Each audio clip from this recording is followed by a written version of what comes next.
Hello students, in our this video we are going to discuss about our edaphic factor. Previous video we have discussed the climatic factors. Now in this video we will talk about edaphic factor. Firstly the term that is edaphic. Edaphic means आप किसकी बात कर रहे हैं? Environmental conditions of soil. ठीक है, environmental conditions रहेंगी किसकी? सोयल की. वो आपकी क्या है? एडेफिक. एडेफिक मीन्स आपका क्या रहता है? सोयल. तो सोयल आपकी किस कंडीशन में अर्थ के ऊपर प्रेजेंट है तो वो आपकी क्या रह जाएगी? Edaphic factor.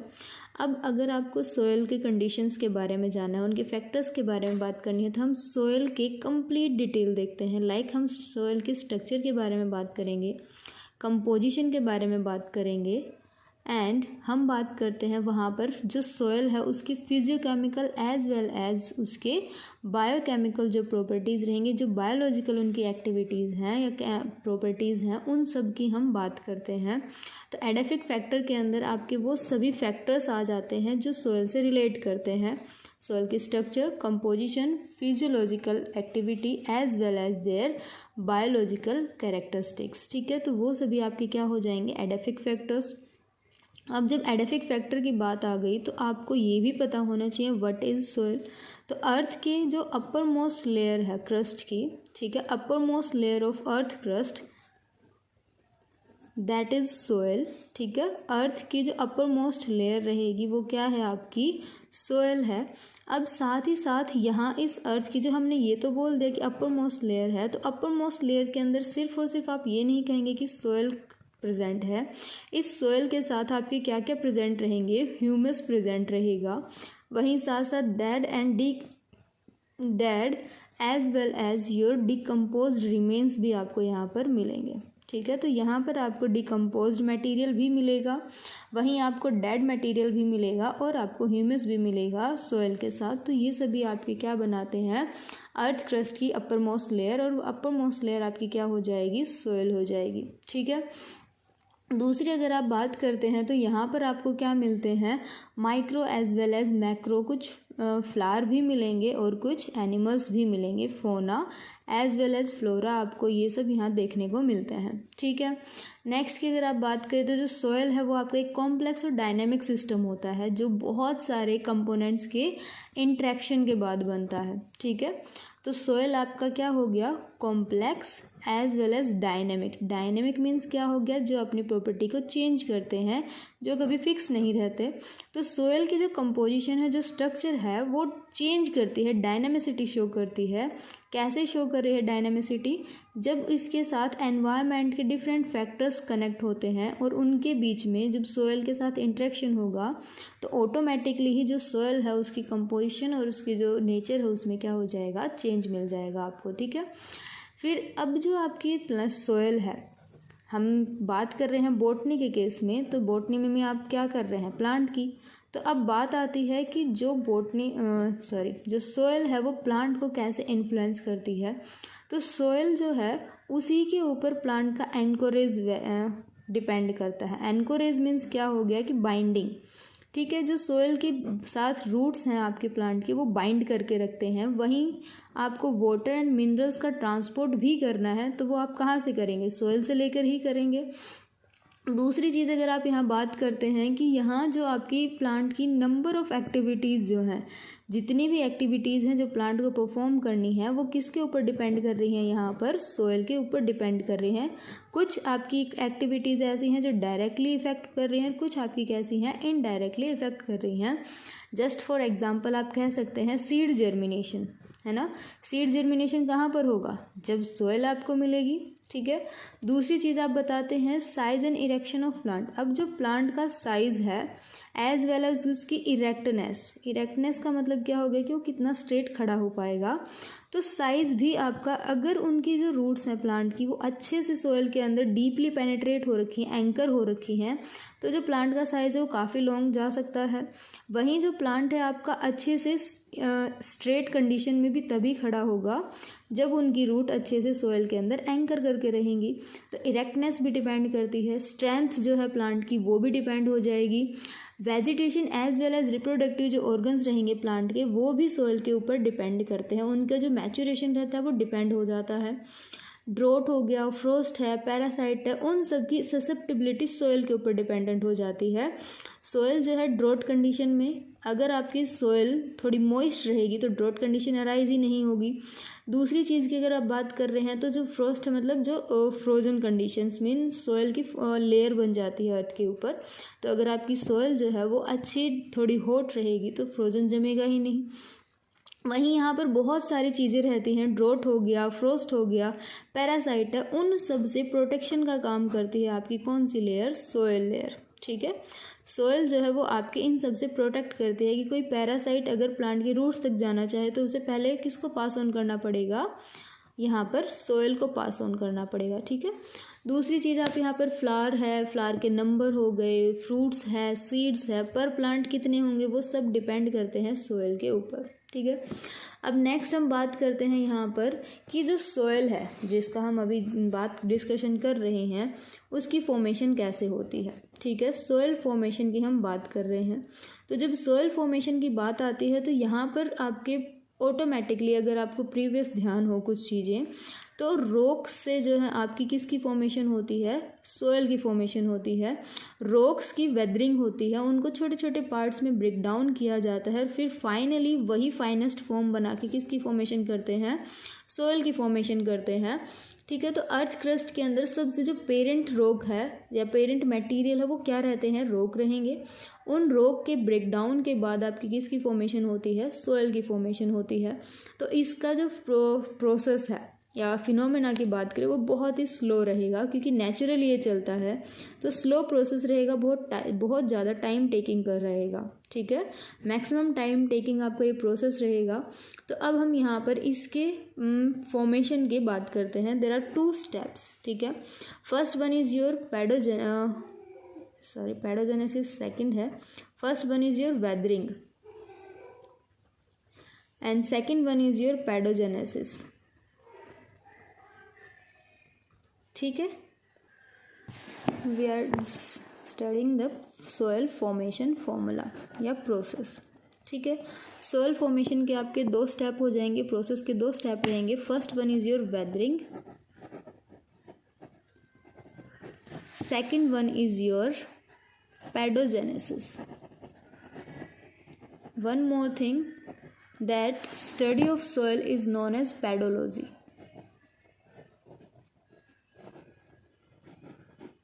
ठीक है, स्टडी ऑफ सॉइल की अगर आप बात करें तो वो क्या कहलाएगी? आपकी पैडोलॉजी कहलाएगी। तो सेम यहाँ पर आपके 2 प्रोसेस रहेंगे, first one is your weathering, second one is your pedogenesis. जब वेदरिंग की बात आती है, वेदरिंग मीन्स होता है ब्रेक डाउन करना। ठीक है, कि कोई चीज़ है उसको क्या करना है? आपको ब्रेक डाउन करना है। जैसे अभी हमने बताया पेरेंट रॉक रहेगी आपके मटेरियल, उसको ब्रेक डाउन के बाद ही आपकी finest form of soil form होती है। तो यहाँ पर हम वेदरिंग की बात करें, these are 2 type, first one is your physical weathering and second one is your chemical weathering. ठीक है, फिजिकल वेदरिंग का मतलब क्या हो गया कि यहाँ पर आपके फिजिकल जो फैक्टर्स हैं जो कि आपने क्लाइमेटिक फैक्टर में डिस्कस किया है, लाइक टेम्परेचर की आप बात कर सकते हैं, लाइट की आप बात कर सकते हैं, आप विंड की बात कर सकते हैं, उनकी वेलोसिटी कितनी है, ग्रेविटी कितनी है, ये सभी कुछ फैक्टर्स रहते हैं। इसके अलावा आप यहाँ पर ग्लेशिएशन का भी बात कर सकते हैं। ये कुछ आपके फैक्टर्स रहते हैं जो क्या करते हैं, जो लाइट आपकी है उसको जो रॉक है आपकी उसको क्या करेंगे? ब्रेक डाउन करेंगे। मैक्सिमम टेम्परेचर रहेगा तो जो आपकी रॉक है वो छोटे छोटे पार्ट्स में डिवाइड होने लगती है, क्रैक्स अराइज होने लग जाती हैं। सेम लाइट का भी यही इम्पैक्ट देखने को मिलेगा।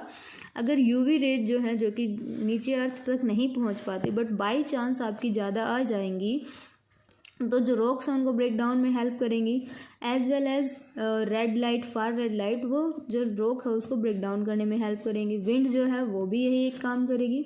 ग्रेविटी की वजह से भी यहाँ पर जो रॉक है उनका ब्रेक डाउन देखने को मिलेगा। ठीक है, साथ ही साथ यहाँ पर हम क्या देखते हैं कि कुछ जो आपका हम टेम्परेचर की जब बात कर रहे हैं तो जो टेम्परेचर है वो डाययूरेनल एक्टिविटी शो करेगा। डाययूरेनल का मतलब क्या हो गया कि डे टाइम पर वेरिएशन देखने को मिलता है, हमें टेम्परेचर के अंदर वेरिएशन मिलती है, फ्लक्चुएशन मिलेगा। तो जो फ्लक्चुएशन है वो रॉक के ऊपर कैसे जा रही हैं, अनइवन एक्सपेंशन शो कर रही हैं, ठीक है। अनइवन एक्सपेंशन आपको देखने को मिलेगा।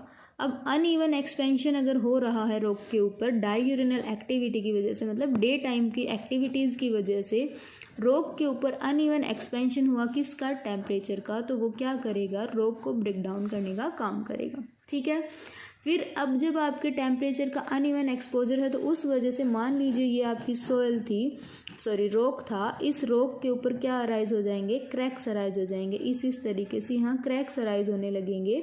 तो ये क्रैक्स अब फाइनली धीरे धीरे फिर क्या होगा, मान लीजिए रेन आई, रेन वाटर यहाँ गई, इनके ऊपर आइस बनी और वो फिर क्या करते हैं, इन क्रैक्स के अंदर क्या हो जाएंगी, आइस फॉर्मेशन हो जाएगी, सॉलिड फॉर्म बन गई।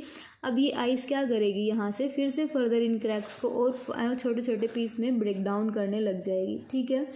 वहीं अगर हम बात करते हैं कि जो आपके छोटे छोटे पीसेस बनेंगे वो फर्दर प्रोसेसिंग में जाएंगे। यहाँ पर जो आपके मान के चलिए रॉक थी, तो इससे जो पीसेस बनेंगे वो आपके कुछ इतने बन जाएंगे, ठीक है। फिजिकल वेदरिंग में इतने इतने पीसेस आपके यहाँ पर बन जाएंगे।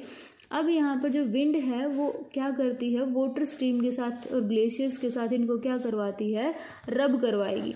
जैसे कि रॉक्स थी, तो रॉक्स के आप मान लीजिए हमने कोई माउंटेन मान लिया या कुछ और हमने माना, तो माउंटेन अगर माना है तो ये जो आपके रॉक के पोर्शन है विंड के साथ एज वेल एज जो ग्लेशियर्स है उनके साथ मेल्ट होके इन माउंटेन से क्या करते हुए जाएंगे, रब करते हुए जाएंगे। तो जब रबिंग इनकी फर्दर होगी तो ये और छोटे पीसेस में इनका ब्रेक डाउन हो जाएगा, ठीक है। तो ये चीज़ आपकी यहाँ रहेगी फिजिकल वेदरिंग में।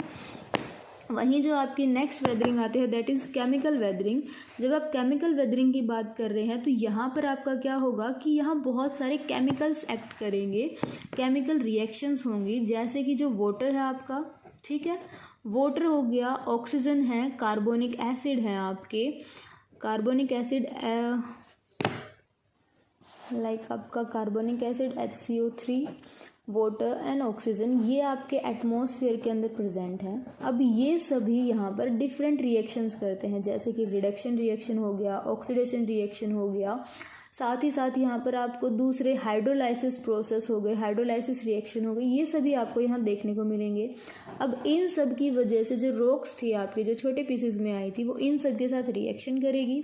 रिएक्शन का रिजल्ट क्या होगा, आपका ऑक्सीडेशन एंड रिडक्शन मिलेगा, तो और छोटे पीसेस में इनका ब्रेक डाउन आपको देखने को मिलेगा।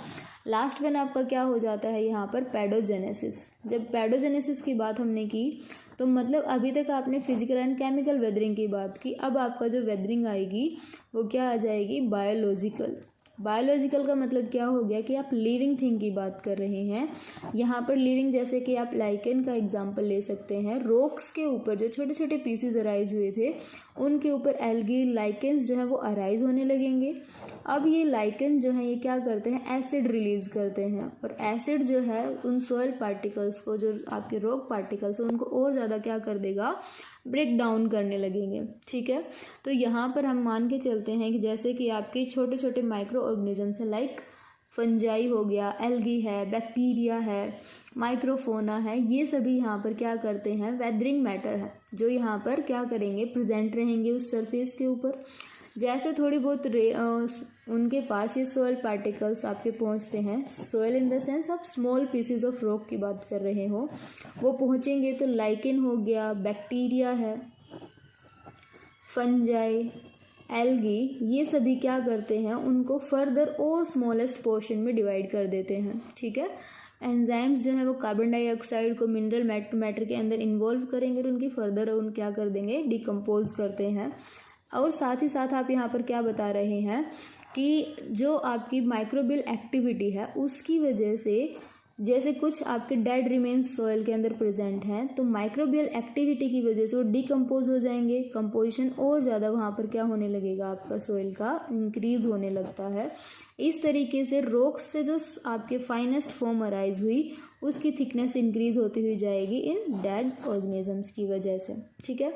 तो this is all about the formation of soil. Okay, bye.